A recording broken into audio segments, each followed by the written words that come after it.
Aujourd'hui, dans l'atelier du jardin, nous allons vous présenter l'entretien du taille-haie et du souffleur. Nous allons commencer par vérifier l'état du lanceur, si la corde n'est pas en train de couper, et on va la tester. On va aussi vérifier l'état du filtre à air. On va démonter soit avec une clé à bougie pour le filtre à air. On va le souffler de l'intérieur vers l'extérieur pour ne pas avoir de poussière qui reste dans le filtre à air. Nous allons vérifier l'état du lamier, si il est bien aiguisé. Et comme ceci, là, il est bien aiguisé, il coupe bien. Et si nécessaire, on va l'affûter avec une lime, pas avec une disqueuse. Et on va vérifier aussi les scellés en bloc, s'ils sont bien accrochés et si on ne voit pas d'usure anormale. Ensuite, nous allons passer à la vérification du réservoir. Donc on regarde s'il y en a toujours dedans ou non. Donc pour remplir le réservoir, c'est un mélange de 2% d'huile avec de l'essence. Ensuite, nous allons vérifier la poignée visuellement, si la sécurité est toujours là et qu'il ne fait pas que accélérer.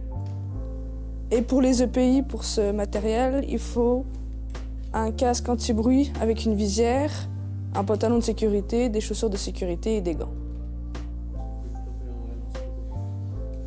Maintenant, nous allons passer à l'entretien du souffleur.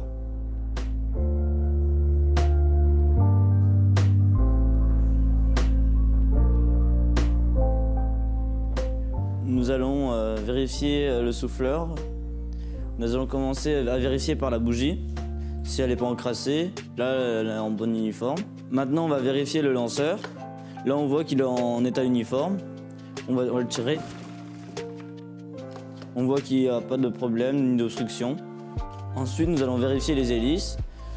On peut voir, pour voir mieux visuellement, on va démonter les vis, toutes les vis qu'on trouve ici, avec une clé Allen. Mais souvent on regarde au bruit, si on entend des bruits suspects ou un truc qui bloque. Nous allons le démarrer, voir si on n'entend pas un bruit suspect.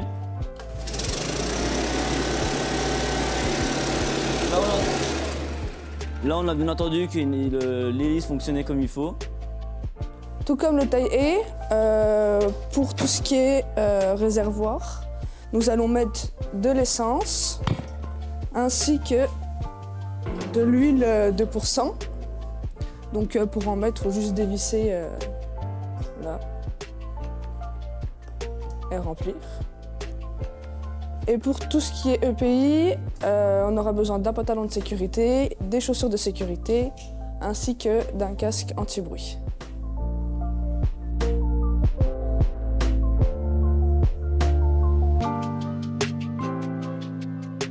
C'est tout pour aujourd'hui, on vous retrouve la semaine prochaine pour un nouvel atelier.